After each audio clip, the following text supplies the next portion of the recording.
You've probably seen the headlines: California bans gas cars from GM and a few other manufacturers as a result with a big fight with Trump administration. These headlines, I wish they were 100% true, but it actually, there's a caveat there. One of the people who actually posted an article about it is Tom Moloughney, who has his own Plugged In with Tom Moloughney segment here on this channel. He's also a contributing writer to InsideEVs. That's where the article is posted, and we're going to talk about this with him. As a matter of fact, this is something that we taped about a week ago at the LA Auto Show when we were there for the media days, but with all the hoopla about the Cybertruck, I only feel kind of comfortable releasing it now to you guys so it doesn't get lost, in the Cybertruck news that's now kind of coming down, and we can talk about other stuff that's still pretty important because this is a pretty big news, and I'll let Tom explain. Of course, before that, a quick reminder that this video and this channel is sponsored by Byte, and check out their M-Byte coming to the US and Europe. The reservation list is growing, not as fast as the Cybertruck one, but this is $0 to reserve yours. About 30 seconds of your time. Go to the description of this video to reserve your bite. And today I have done so, and bunch of other people, so that way you get to be one of the first ones to drive it when it comes to your area. All right, so now without further ado, this is my conversation with Tom at the LA Auto Show about a week ago. Here we go. All right, Tom, so it's good to see you in person once again. We've been doing this on the road a lot lately. Well, we've both been traveling a lot, going to a lot of happenings, a lot of car first drives, auto shows, so it's always best to do this in public. I totally agree. All right, so you had a little bit of a kind of a controversial topic, a controversial headline, I would say, when you wrote this article on InsideEVs saying that California bans gas cars. Please explain yourself. Sounds amazing, but I have a feeling that's not as amazing as I think it is. Sure. Well, in the title, it also had a little asterisk that said almost. So last Friday, the California state government basically banned any state agency from buying gas sedans. Now, there is an exception, and the exception's for emergency service vehicles. There's, many emergency service vehicles that just aren't available in pure electric cars yet. So it just wouldn't be practical if they made the ban for anything. But basically what they said was no state agency can purchase a gas-burning sedan anymore. And even further, they actually specified specific manufacturers that they're allowed to buy the cars from. And why is that? So you may have watched or read in the news lately, there's kind of a battle going back and forth between the Trump administration and the state of California. No, they never fight. So, yeah, and I mean, that was one of the things that President Trump had said when he was running, that he was going to roll back fuel economy standards, that was part of his campaign. And, he's done that. Or at least he's attempting to do that. He's said he's revoking California's waiver to set their own emissions standards and their own zero emission vehicle standards. He's also trying to reduce or freeze the CAFE standards for the rest of the country. So, yeah, he's fulfilling his promises, which is what you want somebody to do when they become president, but that is in direct conflict with what California believes is in their best interest. So they recently filed a lawsuit, and they were joined by 22 other states to block the Trump administration from revoking the waiver that lets them set their own emission standards. The interesting thing is the waiver was issued by a Republican administration, the Nixon administration, and typically Republican administrations and politicians favor states' rights. They typically don't like the federal government to come in and say, the state can't do this. But in this instance, it's the opposite. This Republican administration is saying that the federal government knows better than the state, and we're going to come in and impose what we want. We won't let you do what you think what's best for you. And let me interrupt. Now, the thing is, this, obviously, manufacturers are saying, hey, listen, there's 50 of you here, 50 states in there. It's really hard for us to abide by all of this different, we can't make a different car for every state. And essentially, whichever has the harshest restrictions, which is California, that's the one we have to go with. They're saying, listen, can you guys figure it out? The problem, though, with some of the manufacturers, they decided to get on the wrong side of that and saying, let's go with the worst one. Isn't that the problem here? Well, so that takes us to the second point of this new, with the rules, besides banning the purchase of gas cars, they're also saying that the state agencies can only purchase cars from manufacturers that have voluntarily agreed to stand behind California with their emission standards. So that would be BMW, that would be Volkswagen, that would be Ford, and on the other side, Toyota, GM, Fiat Chrysler, they decided that they're going to stand on the Trump administration side. So California has now said, well, in addition to these rules, our state agencies are only going to support the manufacturers that are supporting our clean air standards. So.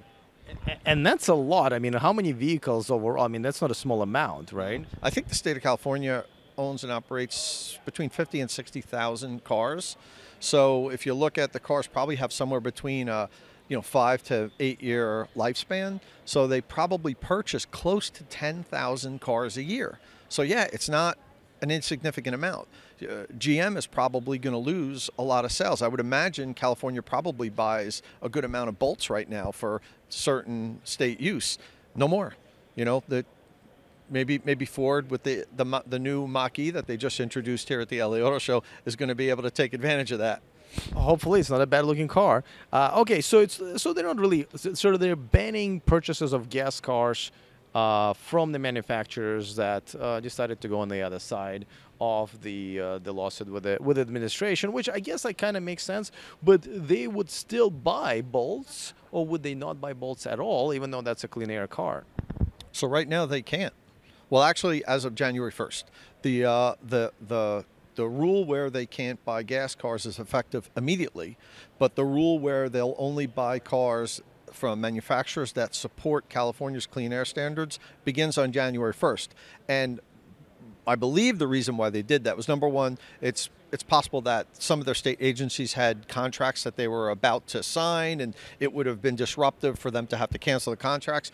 But it also might be to give them, a couple months, the other manufacturers, to decide, well, maybe we might want to change our minds. Because if you remember, not long after GM announced that they were siding on the side of the Trump administration, it was like a week later, the Trump administration said, well, we might change our minds. We might backtrack on this. We might revisit it.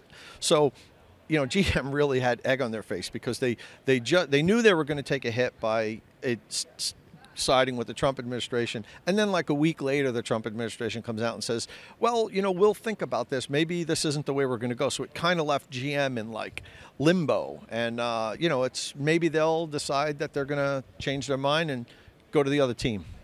Well, okay, but just to be fair, like to be here, fairness, but do you think that the regulations, that the emission limits should be set for all 50 states at the same time? Since it's not like they're selling gum in different states. I mean, they are selling cars, and it's impossible to kind of have a different model for different regulations in different states. But at the same time, it's essentially one state that's going to set, which is good. Yes, I mean, obviously, but is it fair?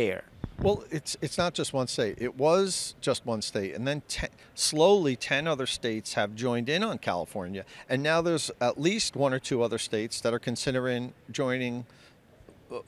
So it's not just one state. It's 10, 12, maybe 15 within a year or so. So yeah, it's definitely something that the manufacturers have to deal with. But at the same time, California should get to dictate how their air standards are. I mean, you're a little bit younger than I am, but I don't know if you remember back in the 70s, the air quality in California was horrible. I mean, it was like Shanghai is now, you know, and In the 70s, I was, first of all, in Russia, but I was also not alive. so I'm showing my age. But I mean, I was young, but I do remember seeing pictures of like the smog hanging over LA, and the clean air standards that came out of when California got their waiver really improved it. I mean, it's not even, you can't argue it. It's a good thing. Yeah. I mean, I'm just wondering as far as just being fair within the context of capitalism goes, but let's see how it plays out. I'll take clean air over fairness. You know, it's you know, people that live in California deserve to be able to breathe air without having to put a mask on. And if it means that manufacturers have to do a little bit more work or make a little bit less money, then I'm all for that. I agree with you. Honestly, I think there's a few questions that I don't really have settled in my mind. So you obviously have. Our viewers can obviously comment. I don't have as much. I mean, I'll take clean air over anything, because if you can't breathe, you can't do anything. But all right. By the way, speaking of clean air, you know, we're hanging out here at the LA Auto Show, and we're at the Electrify America booth. And I don't think I covered this yet on my channel, but we're standing at this home charger that they. Yeah. So this is Electrify America's new offering. I don't even know if you could buy it yet. It's that new, but it's coming out soon. It's a 32 amp home level 2 charger. That so they're adding this to their portfolio. It seems like it's a pretty good unit. I'm going to be grabbing one and doing a full review of it on InsideEVs. So look for that in a couple of weeks. Yeah, so I mean, obviously they've already expanded their network. They're going to continue expanding it pretty much. We're looking at the maps are all over us, how much they're covering it. And obviously this is the best solution for the fast charging travelers who don't have a Tesla but have another awesome electric car with CCS port. But it's exciting to see that they actually have a solution for you at home. And yeah, I don't think it's on sale just yet. It makes a great stand for setting your glasses on as well. But all right, before we go, of course, let everybody know how they can follow you in your controversially titled articles. Okay, so head over to InsideEVs. That's where I'm a daily contributor, and you can follow me on Twitter at Tom Moloughney. All right, well, as you can see, this issue is a little bit more complicated than just kind of banning gas cars or not buying gas cars. There's obviously exception for the, you know, emergency vehicles, and, you know, we're going to see what's going to happen here. I do feel like they should everybody should get on the same page and do this federally, regardless of politics. I feel this is just going to be good for us consumers if the manufacturers know that they kind of have the same standard for the entire country, because don't forget, it's not just between the states where the manufacturers have to figure this out, it's between countries, right? The regulations here in the United States are different from Europe and China and so forth, so they're already kind of running around between different sets of regulations. I'm not defending them. Obviously, I think they should all be on the side of California and then try to work it out rather than taking an easy way out and essentially being on the wrong side of the history. Let me know what you think. Do you agree that everybody should be on the same page as far as states are concerned? Do you think it should be the EPA and administration that should be setting these rules, or do you think it should be up to state? I gotta tell you, this is not an easy issue. So let me know what you think. By the way, thank you to those my Patreons who watch this live, and this is one of the perks for becoming a Patreon. And by the way, speaking of one, welcome Joey, one of my newer Patreons. And if you want to support the show, I am an independent journalist who basically makes a living doing this. So I really appreciate it. If you want to join me here in my Patreon community and support me, go to patreon.com/E4Electric. That link is also in the description of this video, as well as our VIP list link. You can get on there for free and get the bonus stories that we send out every Saturday, sometimes Sundays, but every Saturday, the stories that are still exciting electric car stories, but just weren't able to fit it in that particular week here on this channel or on e4electric.com website. All right, let the conversation and discussion begin in the comment section. Other than that, see you guys next time, and remember to stay charged.